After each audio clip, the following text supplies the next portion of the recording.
This week, I was given evidence that by a physician that I am not vibrating in the way I had thought. And I'm very confused. So in formulating my question, I don't even want to go over what the background of things are. But from where I'm at right now, I need some reassurance. I need some understanding and information. Well, it is not a comfortable thing to think that you're vibrating one way and to have evidence that says something different. However, we think that it is not as terrible as you think that it is, because everything that we're talking about here is about finding that point of desire and finding alignment between. So as you're talking about how you thought you were in alignment, things have been going very well. How much thought about your physical body has been part of your thought process? In other words, has this been an issue before? For myself, I would say that my physical health is very important. And some of my focus is on being a healthy person. And I'm a healer. I help people that are very ill. Some of my confusion is in that helping others, am I drawing illness towards myself? Well, we would put it into different terms. We would say it takes a very clear person to be in the presence of and listening to and focused upon people who are in the moment not well. It takes a very clear vibration to not be affected to some extent by that. Yes. But it takes a very clear person to live in this physical world and not be affected by that, because there is such a strong river about this subject. And the thing that we are wanting most to give you is reassurance that you're asking for in all ways, but especially in the sense that it does not matter where I stand temporarily, because all that does is give me a new measurement of bringing myself into balance. You've heard us say that the contrast gives birth to a rocket of desire. And once that rocket of desire is out there, now you have faster moving energy, first of all, and greater, keener awareness, much sharper realization of whether you are a vibrational match to it or not. In other words, you could be offering vibrations all over the place relative to the subject of your physical body and have no idea what you're doing, because the energy isn't focused specifically enough to give you a very clear reading. So you're getting the sense of what we are talking about here. Don't let any place that you're standing frighten you. All it is a byproduct of some energy alignment, which only gives you stronger clarity about what you want, and most importantly, greater sensitivity about whether you're in the receiving mode or locked off of it, you see. So, ramble with us a little bit about the subject of physical well-being, and let us help you to feel whether you're in the locked-on receiving mode or not. In other words, just ramble. Don't try to offer words necessarily that you think Abraham wants to hear. Just sort of speak about the way you feel relative to life, food, body, health. Just sort of ramble a little bit. First, let us say to you, this is not an exercise where we're going to say, there it is, there's the very reason, that is the justification for where you stand. That's not what this is about. This is about you recognizing maybe some things that you weren't even aware of, and then feeling how easy it is to soften them. It is so much easier than you ever know to just go softly from that not receiving mode into the receiving mode. In other words, it's never something big. This is the thing that we want you to hear, because it feels like when you get news from a physician that is not what you want to hear, the tendency is to say, oh my God, how did I get so far away from something I want so much? And we say, it isn't big like that at all. It's just a series of little things. It's a series of little things. In this same hotel room, the year before, sound had been an issue. The group in the room next door was making a whole lot of racket, and the air walls didn't seal well. Mm-hmm. And so when Jana made the appointment with the hotel, she let them know that sound had been an issue, and they wanted a quiet room. And you can feel the beginning of that. It was an issue with Jerry and Esther. In other words, they were all a part of the vibration. They signed a contract for a nice big meeting room, and then a few weeks before the event, the hotel called and said, we know that sound is an issue for you, and we have put a trade show in the other part of the ballroom next door to you. Might be a bit noisy, so we're moving you to another part of the hotel. And Janice said, that's good. And then, as she called the final count in, the 3 days before the event. The woman said, "Oh, that's too many people for the room we've put you in."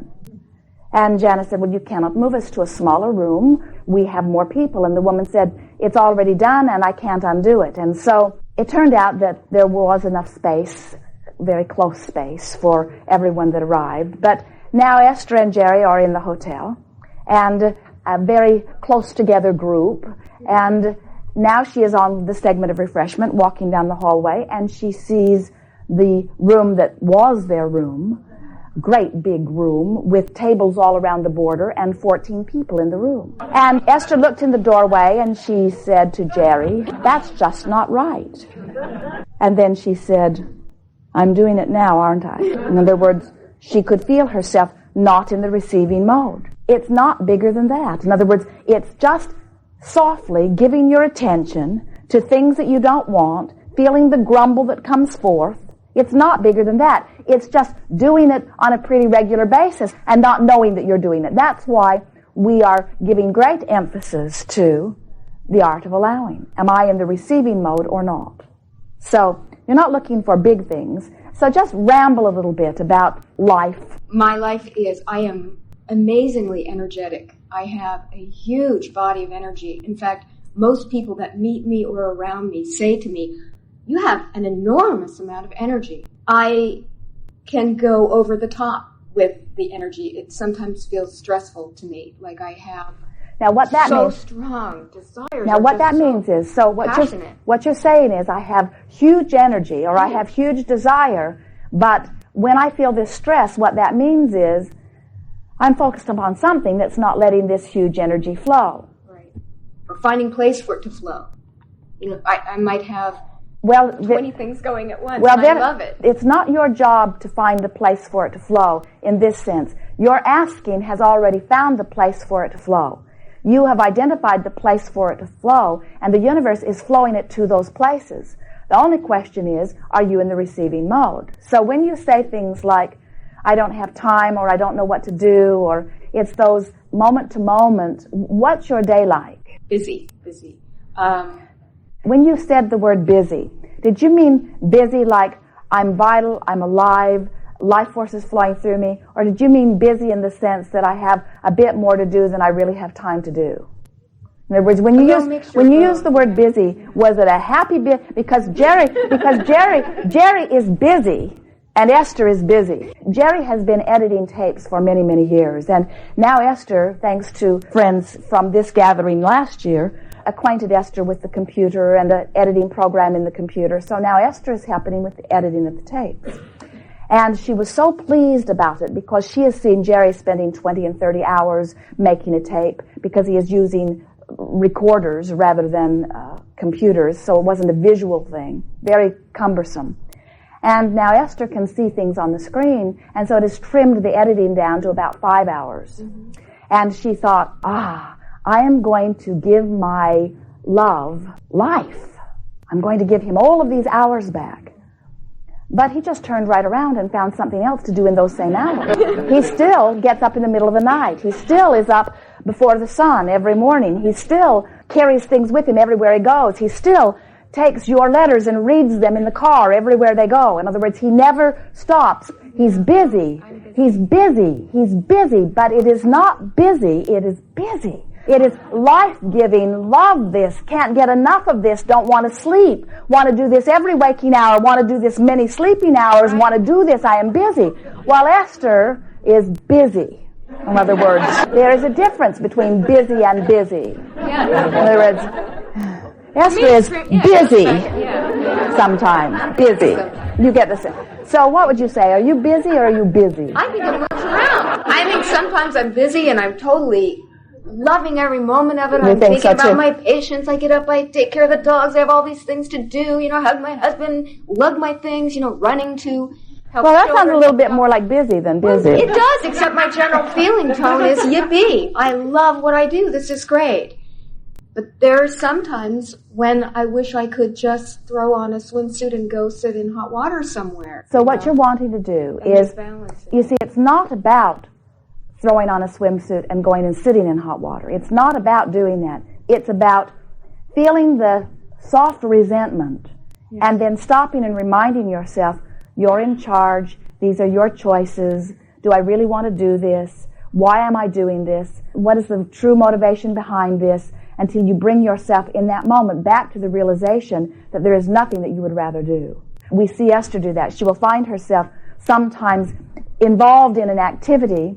They are traveling in their motor coach, and around them are people in campgrounds that are playing, taking tours, taking walks, and sometimes as Esther is working there and looking out and seeing all of them playing, for a moment she'll think, I should be in the hot tub, and then she will stop and remind herself, we could do anything that we choose to do. We are making these decisions, and within 3 or 4 sentences, she brings herself back into alignment with her own desire.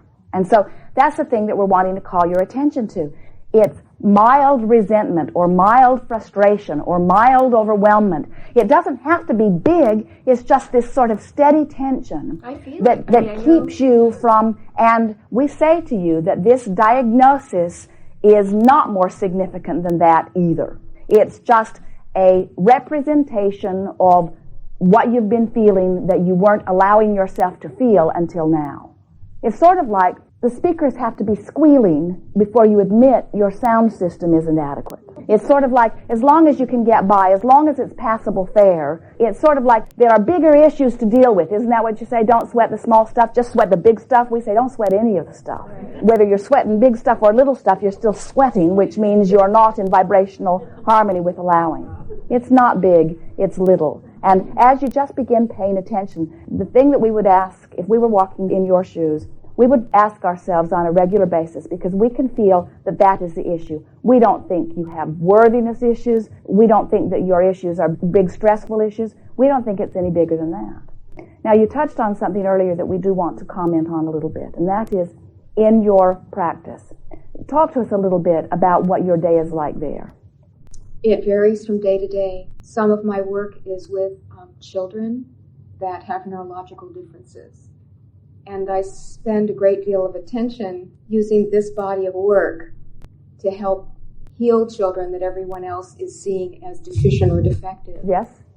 And you love that, don't you? Oh, I love it. It's rewarding. And so what else goes on? When you ask about, is it possible that in your healing work, that working with people who are in this moment not well, could that be negatively affecting you? And we do not feel that that is a factor. We don't feel that it's your actual interplay with your patients that is at the heart of your stress. So tell us about the other aspects of your work. The advocacy work that I do. I work with teens, and so I will go into the school and advocate for them when they don't have the language to advocate for themselves. So I try to mediate between teachers and students. I try to educate about why this is hard for, it's like sort of explaining differences that are well, that there is a much more tension within that, because you've tapped in. Now think about what's happening in your nation today. In that work, you've tapped in to the most significant stream of discord that exists, and it is around the subject of freedom. Everyone is born knowing that they are free, and these kids are wanting freedom in the strongest sense, and you are relating to them on all levels, and then you are close up to them, watching them in this unfree place. And that experience is literally tearing you apart. 99% of the time you are siding, you are understanding and relating to this freedom-seeking child, but you are working in a system that's got its mind all made up about the way things should be. So what's happening is, as you are guiding these kids, sort of wanting to smooth the waters, what you're really, in essence, doing is patting the children on the head. They're not children, but the children on the head, and saying, we just have to let them be the way they are because they don't know better. Now, let us be clear about this. You're saying to the children, we have to let these adults play the game that they're playing because they don't know better. And it's a bigger game than you and I can do anything about right now. And we feel that there's a strong frustration within you about that. But when you think about it, when you apply this body of work to that, and you know what you know about allowing, that gets easier. You just have to keep bringing yourself back to that and teach it to them one at a time, that it's not their job or your job or anybody's job to get the whole world to understand. It's just about lining up energy.